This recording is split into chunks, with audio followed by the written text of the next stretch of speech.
Bonjour les amis, arrêtez dans le trafic ce matin. Donc on va faire le petit débrief de la troisième journée de Champions League.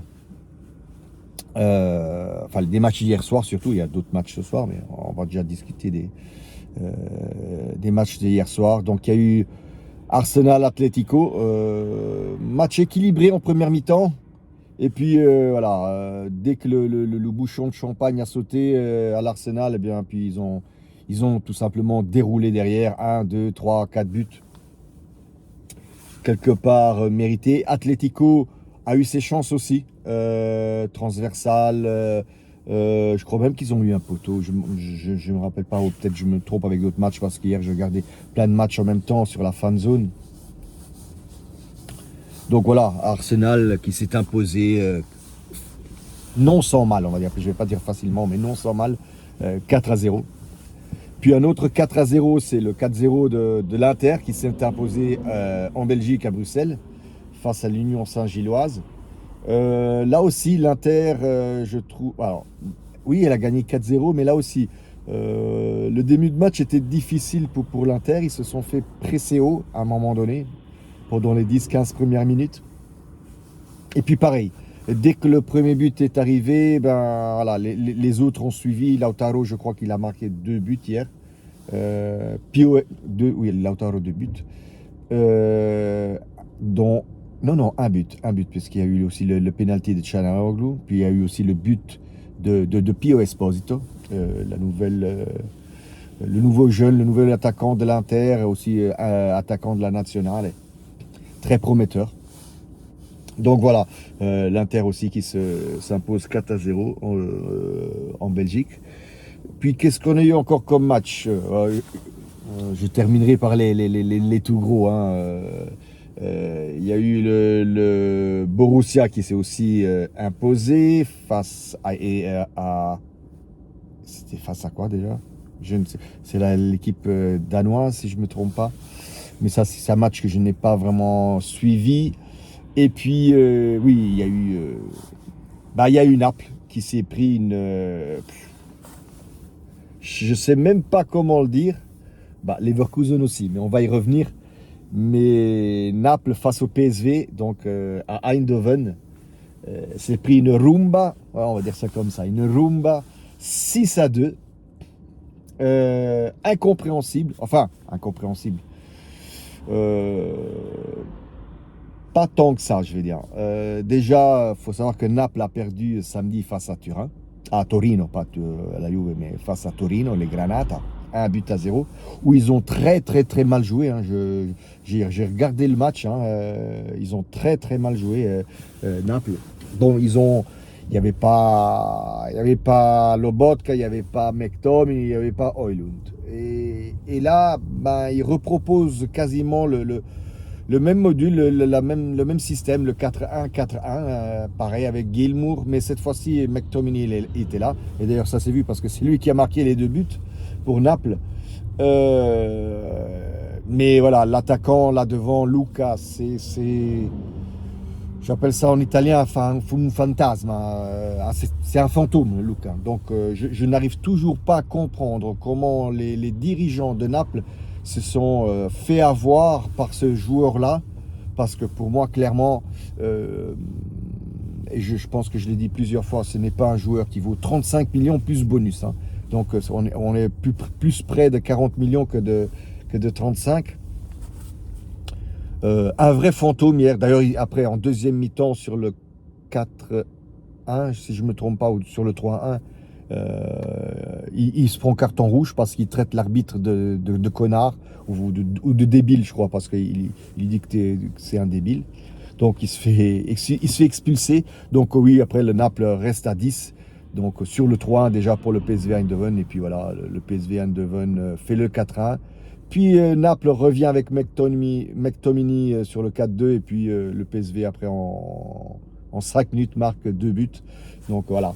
Et la défense n'y était pas du tout côté Naples. Une vraie passoire. Il y a pas mal de choses à revoir en défense parce qu'il y a plein de trucs qui n'ont pas marché. Mais voilà, là ça fait, pour le Naples, ça fait quand même la 4e défaite à l'extérieur. Et samedi, il y a, alors, désolé, mais je suis plus sûr.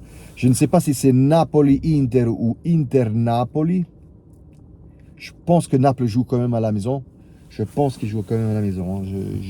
J'en mettrai pas ma main au feu. Mais voilà, ça va être compliqué pour Naples parce que là, ils viennent d'une défaite en Serie A. Ils viennent d'une rumba, comme je l'ai dit, en Champions League. Et samedi, il va falloir jouer face à l'Inter, qui eux sont en pleine confiance, hein. Ils ont gagné 4-0. Ouais, ça va être très très très compliqué pour Conte et son équipe. Et ses joueurs, pardon. Je sais pas. Naples, je le vois pas. Je le vois pas cette année aussi pimpant que l'année dernière. Je sais pas. Il y a quelque chose qui manque. Et même cette introduction. Enfin, le fait d'avoir pris De Bruyne, qui hier pour moi était catastrophique. Avec encore une fois, hein, que ce soit le match de contre le Torino et ce match-ci, moi j'ai l'impression que le Naples joue avec un joueur en moins, ou au lieu d'un joueur en plus et de classe comme De Bruyne. J'ai l'impression qu'il ne trouve pas sa place à Naples, ou Conte doit trouver le système de jeu. Mais pour le moment, ça va pas De Bruyne. Donc hier soir, très très très très mal De Bruyne. Je n'ai pas aimé. Bon, assez parlé de Naples, hein. Puis on vient, désolé pour les autres matchs, hein, mais les plus gros matchs c'est ceux-là. Puis il y a le PSG, les amis. Le PSG alors si le 6-2 de Naples c'était une rumba, ouais, j'aurais dû peut-être le garder pour le PSG. Je sais pas quel terme je vais utiliser pour le match du PSG qui bat Leverkusen 7-2. 7-2, les amis. Mais voilà, en plus, faut avoir vu le match aussi parce que c'est la manière, hein, c'est pas seulement le score qui est certes imposant, mais voilà, il y a pas que ça, il n'y a pas que le score. Je vais dire que oui, sur les 4/5e du match, le PSG domine le match, roule sur le Leverkusen. Voilà, c'est ce petit moment de flottement de la part du PSG après le premier but qui marque parce que le PSG ouvre le score. Mais voilà, après ce premier but, il y a un petit moment de flottement de la part des joueurs de Luis Enrique. Je ne sais pas pourquoi. Et ça arrive souvent. Enfin, ça arrive souvent. C'est pas que ça. On le remarque parce que c'est des choses qu'on remarque des fois plus que d'autres choses. Voilà, il y a ce flottement. D'ailleurs, contre Strasbourg, c'est pareil, quelque chose dans ce genre-là. Il y a ce moment de flottement. Je ne sais pas pourquoi. On dit, presque comme si l'équipe se dit, ouais, on se déconnecte du match. Je ne sais pas comment vous l'expliquer. Donc, le Leverkusen, pour finir, donc le Leverkusen revient au score, hein, 1-1. Puis il y a eu les cartons, laissons tomber les cartons. Hein, et puis le PSG recommence à jouer. Tellement fort, enfin, recommence à jouer. Et tellement, ils y vont tellement fort, tellement en dominant cette première mi-temps qui marque les 3 buts, Faradoué et je ne sais plus qui, parce qu'il y a eu tellement de buts, chronologiquement, je ne sais même plus qui a marqué quand. Qu'en 5-6 minutes, il marque 3 buts. Et puis voilà, il rentre à la mi-temps sur le 4-1. Pour moi, je dis, ok, le match, il est plié. Donc, à mon avis, on va avoir une deuxième mi-temps vraiment. Je me suis dit, je vais regarder les autres matchs, puisqu'en deuxième mi-temps, ça vaut même pas le coup de regarder. Mais justement, comme je vous ai dit, j'étais un peu sur la fan zone, donc il faut passer un peu tous les matchs tout le temps, quoi. Et surtout les grosses actions. Et là, voilà, je voyais la deuxième mi-temps, je n'ai pas regardé du PSG, je vais vous le dire franchement. Et là, je voyais le tableau des scores qui bougeait tout le temps côté PSG jusqu'au 7-2. Donc voilà.